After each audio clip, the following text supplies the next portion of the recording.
자, 여러분, 크립토토마토 오늘도 인사를 전해드리고 있습니다. 비트코인과 암호화폐 시장이 아주 쥐똥만큼 반등했다가 지금 또 주춤하고 있는 그런 상황인데요. 반등할 것 좀 거하게 올라가 줬으면 좋겠는데 아직까지도 힘을 쓰지 못하고 있습니다. 안타까운 상황. 지금 현재 XRP 가격 같은 경우는 21센트에서 간당간당하게 자리를 지켜주고 있는데요. 만약에 비트코인이 다시 한번 하방으로 향하게 된다 그러면은 결국 또 떨어지게 되겠죠. 정말로 아슬아슬한 이 상황, 지금 이 바닥이기를 간절히 바라보면서 오늘 영상 또 시작해 보도록 하겠습니다. 자, 첫 번째 뉴스 이렇게 이야기를 하고 있는데요. XRP 약세 의견이 많지만은 그래도 올해 들어서 10% 상승한 상태다. 암호화폐 전문 미디어 이더리움 뉴스에 따르면은 XRP는 0.193달러에서 2020년을 시작해서 지금 현재 0.214달러로 약 10% 상승했다. 이와 같은 XRP의 가격 추세는 최근 시장 폭락으로 인해 대부분의 암호화폐들이 올해 상승분을 거의 반납한 것에 비하면은 그래도 우수한 실적으로 인정할 수는 있을 것 같다. 그러나 글로벌 경기 침체 위기에 더해서 비트코인이 위험 회피를 위한 가치 저장 수단으로 위력을 발휘하지 못하면서 XRP 역시 다른 암호화폐들과 함께 이와 관련해가지고 암호화폐 분석가 마법의 똥대포씨 같은 경우는 최근 차트에서 XRP가 하락형 쐐기 패턴을 보이고 있다면서 XRP가 향후 몇 달 동안 0.15달러에서 0.16달러 15세 이와 관련해가지고 암호화폐 분석가 마법의 똥대포씨 같은 경우는 최근 차트에서 XRP가 하락형 쐐기 패턴을 보이고 있다면서 XRP가 향후 몇 달 동안 15센트에서 16센트 범위에서 지원을 받을 때까지 하락할 가능성이 있다라는 지적을 남겼다. 거기까지 안 갈 거라고. 자, 아무튼 또 다른 XRP 분석을 보시게 되면은 이 또 다른 하락형 쐐기가 눈에 띄고 있는데요. 이 하락형 쐐기를 벗어났다가 급락했죠. 최근에 급락하면서 아직 이 쐐기 안으로 들어가지 않은 상황이라고 이 사람이 이야기를 해주고 있습니다.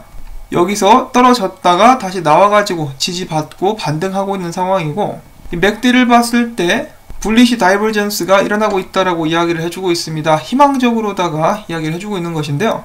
딱 XRP가 밑에 있는 이 차트처럼만 교과서적으로 움직이게 되면은 이 상승을 기대해 볼 수도 있겠지만은 전체 암호화폐 시장이 시들한 상태이기 때문에 이런 것을 기대하는 것은 약간 힘들 수도 있겠습니다. 그래도 나오면 정말 좋겠다 라는 생각을 해보고요. 그 다음에 다음 소식 넘어가기 전에 짧게 XRP를 활용한 송금 볼륨 확인해 보도록 하겠습니다. 이 필리핀 같은 경우 굉장히 높게 올라가고 있는 모습 확인을 해보실 수가 있고요. 호주도 마찬가지입니다. 이 많은 사람들이 XRP를 활용해가지고 송금을 진행을 하고 있고, 멕시코는 약간 주춤한 그런 상태입니다. 최근 들어 리플사가 굉장히 조용하죠. 개인적으로는 리플사가 뭔가 좀 큰 소식을 준비하고 있기를 바라봅니다. 특히 송금로에 관한 것 말인데요. 여러 개의 송금로가 동시에 열릴 수 있으면 얼마나 좋을까라는 생각을 한번 해봅니다. 자, 그 다음에는 좀 특이한 뉴스를 한번 준비를 해봤습니다. 이 소식이라고 볼 수가 있겠는데요. 한때는 이 XRP 커뮤니티에서 엄청나게 활발했었고 XRP를 까는 사람들이랑 앞서서 막 싸웠었던 멤버 중에 이 티파니 헤이든이라는 여성분이 계셨습니다. 이제 굉장히 캐릭터가 나름 있는 분이셨는데, 이분 같은 경우는 이 제드 맥켈럽이랑 만나면서 또 화제가 된 적이 있었죠. 이렇게 셀카를 찍었어요. 그 외에도 이제 XRP 팁밭 등의 이제 여러가지 XRP 관련된 앱을 개발하고 있는 위세윈드와도 이렇게 사진을 찍고 친분을 과시한 그런 이력이 있는 사람인데요. XRP 관련된 소식을 계속해서 접하시거나 이 커뮤니티 관련된 소식들을 보신 분이라면은 아마 이 사람의 이름을 한두 번쯤은 들어보셨던 적이 있으실 것 같습니다. 자, 아무튼 좀 특이한 점이라고 한다면은 이 제드 맥켈럽과 만난 후에 제드 맥켈럽을 굉장히 응원하는 듯한 모습을 보여줬고요. 사람들이 제드 맥켈럽에 대해서 안 좋은 이야기를 하게 되면은 아니다, 제드 맥켈럽은 정말 좋은 사람이다 라면서 그를 방어했었던 그런 모습들도 보여주었었습니다. 자, 아무튼 이렇게 한때 정말 열렬한 XRP의 팬이자 링틴 같은 경우는 본인 스스로를 XRP의 CEO다 라고 이렇게 당당하게 이야기를 할 정도로 XRP에 대한 믿음이 강했었고 열심히 활동을 했었던 사람인데요. 최근에 이 여성분 같은 경우는 트윗을 통해서 나는 XRP를 다 털어냈으며 더 이상 보유하지 않을 것이다. 그렇기 때문에 XRP 지지자들은 더 이상 나에 대한 이야기를 하지 말라 라고 이야기를 했다라고 합니다. 사실 저도 내심 깜짝 놀랐고요. 이것을 주제로 이제 기사가 나올 정도로 많은 사람들이 관심을 갖고 이제 지켜보고 있는 그런 사건이라고 볼 수가 있겠습니다. 자, 이분은 왜 이런 결정을 내리게 되었을까? 이제 기사를 좀 더 읽어보게 되면요. 이분 같은 경우는 전에 리플사가 유효성 검사자를 선별하는 부분에 이의를 제기를 한 적이 있었고, 왜 어떤 검사자를 추천하는지 이해할 수 없다는 글도 남긴 바가 있습니다. 그래서 본인이 직접 나서서 많은 비용을 들여서 노드 운영을 하면서 돕겠다고 나섰으나 이 게이트키퍼에게 거절당했다라고 하네요. 여기도 나와있죠. 나는 리플사가 왜 특정한 유효성 검사자를 추천하는지 모르겠다. 이것보다 나은 검사자들이 94개나 더 있는데 도대체 기준이 무엇이냐라고 하면서 이렇게 불만을 표기하고 있는 모습입니다. 자, 그리고 이것뿐만 아니라 가장 큰 문제라고 볼 수가 있는 것은 이 XRP 지지자들이 이분이 이제 좀 캐릭터가 강하니까 이 사람에 대해서 온갖 욕설을 했다라고 합니다. 온갖 욕과 비난을 막 했고, 그것을 이분의 어머니가 보셨다라고 해요. 커뮤니티에 들어가서 읽어봤는데 자기 딸 욕하는 것이 이제 도배가 되어 있는 것을 확인을 하게 된 것이죠.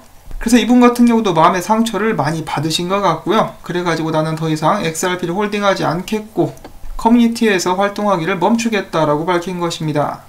자, 그런데 여기서 또 다른 문제가 파생이 되게 되는데요. 이러한 의견들에 대해서 논쟁이 붙으면서 여러 커뮤니티 멤버들과 함께 마찰이 또 있었다는 것인데, 트위터상에서 자신의 지식을 과시하며 그 사람들을 무시하고 모욕했다라는 것입니다.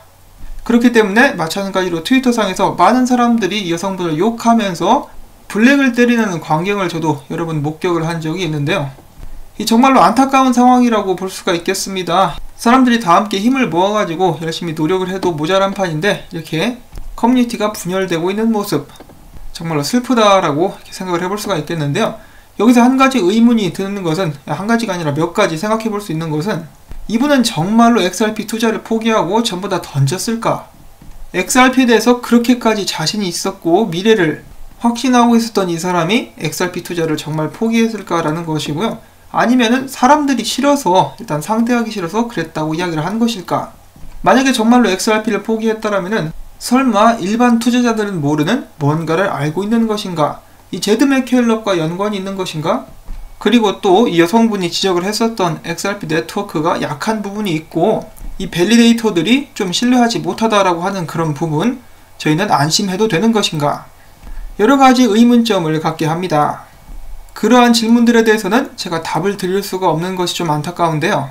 기술적인 부분 같은 경우는 리플사의 데비 슈왈츠나 알서 브리더가 알아서 하지 않을까라고 한번 생각을 해보는데, 한 가지 정말 안타까운 것은 앞에서 말씀을 드렸다시피 사람들이 계속해서 싸우고 다툰다라는 것이죠.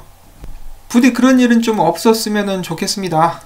뭔가 관련된 특이사항 업데이트가 나오게 된다면 여러분들께 또 알려드리도록 하겠고요.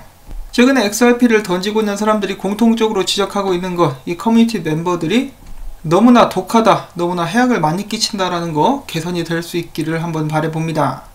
자, 그 다음 소식도 보도록 하겠습니다. 리플사의 브로슈어가 업데이트가 됐다라고 해요. 그래서 이 ODL 사용자 같은 경우도 약간의 변화가 있었는데요. 보시면은 머니그램, 아지모, 고렌스, 니움, 머큐리 FX, 샌드프렌드로 이렇게 약간 바뀐 모습을 확인을 해보실 수가 있겠습니다. 이 외에도 더욱더 많은 곳이 ODL을 활용하고 있는데요. 일단 이 6군데만 포함을 시킨 모습 보여지고 있는데, 트랜스펄고는 여전히 모습을 보여주고 있지 않습니다. 왜 목록에 포함을 시켰다가 뺀 것인지 뭔가 좀 설명이라도 있으면 좋겠는데요. 아무튼 이 아지모가 새롭게 추가됐다라는 거 확인을 해볼 수가 있었고요. 그 다음에 사람들에게 잊지 마라, 누가 리플 네트워크를 사용하고 있는가. 아메리칸 익스프레스, 시암 커머셜 뱅크, 레셔널 FX, 센텐더 뱅크, 코인원 트랜스퍼, 그리고 인두슬랜드 뱅크 등이 있다라고 이야기를 해주고 있습니다.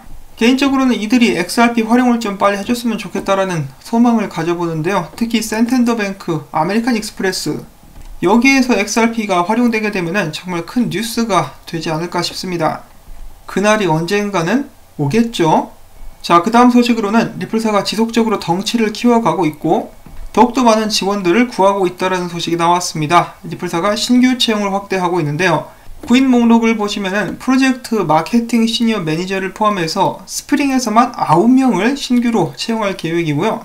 이 밖에 해외에서는 SBI 리플 아시아 프로젝트 매니저, 브라질 상파울로 어카운트 매니저, 싱가폴 커뮤니케이션 매니저, 샌프란시스코 유동성 시니어 프로젝트 매니저 등을 채용 중입니다. 리플사의 사업 규모 확대와 함께 더욱더 할 일이 많아지게 되는 것은 아닌가라고 한번 생각을 해보는데요. XRP 생태계의 지속적인 확장을 한번 기대를 해봅니다. 자, 그리고 일본에 있는 2개의 거래소에서 XRP가 포함된 마진 거래가 시작되게 될 것이라고 합니다. 이 거래소들의 이름은 라쿠텐 산하의 라쿠텐 월렛, 그리고 SBI 산하의 SBI 버추얼 커런시 트레이드 거래소인데요. 이들은 각기 정기 국회에서 암호화폐에 관한 규제 심의를 거쳐서 마진 거래 배율 규제 심의 후에 이를 구현하게 될 예정이라고 밝혔습니다. 한편 일본의 암호화폐 거래소 협회 같은 경우는 이 마진 거래 비율을 4배로 거래를 하고 있었으나 앞으로는 2배까지 줄이게 될 것이라고 합니다. 그리고 이렇게 2배로 줄이게 되면은 아무래도 일본 투자자들이 더욱더 고배율 투자를 원하기 때문에 해외 거래소를 사용하게 될 가능성도 있다라고 하고요. 이 때문에 일본 암호화폐 사업자들의 사업 환경은 한층 더 어려울 것으로 예상되고 있다라고 기자는 이야기를 하고 있습니다. 이 정보는 코인코드에서 나오게 되는 것이고요. 출처를 남겨달라고 이렇게 딱 써놨네요. 자, 아무튼 이렇게 해가지고 오늘 준비한 소식들 저는 모두 한번 정리를 해봤습니다. 아무래도 좋은 소식보다는 약간 우려가 되는 소식들이 있었다라고 볼 수가 있겠는데요. 그럼에도 불구하고 리플사는 계속해서 커나가고 있습니다. ODL 사용량도 늘어가고 있고요. XRP 가격만 좀 더 받쳐주면 좋겠는데 아직까지 그런 모습은 확인을 해볼 수가 없었으나 그나마 아직도 좀 버텨주고 있다라고 하니까 올해 좀 좋은 소식 나올 수 있기를 기대를 해보면서 저는 여기서 인사를 전해드리려고 합니다. 끝으로 제가 열심히 모아본 정보들이 여러분들께 도움이 되셨다면은 이 영상에 나오고 있는 광고들을 마지막까지 봐주시고 광고주 방문 다시 한번 여러분들께 부탁을 전해드립니다. 자, 그러면 저는 다음에 또 새로운 소식 가지고 인사를 전해드리겠습니다. 안녕히 계십시오.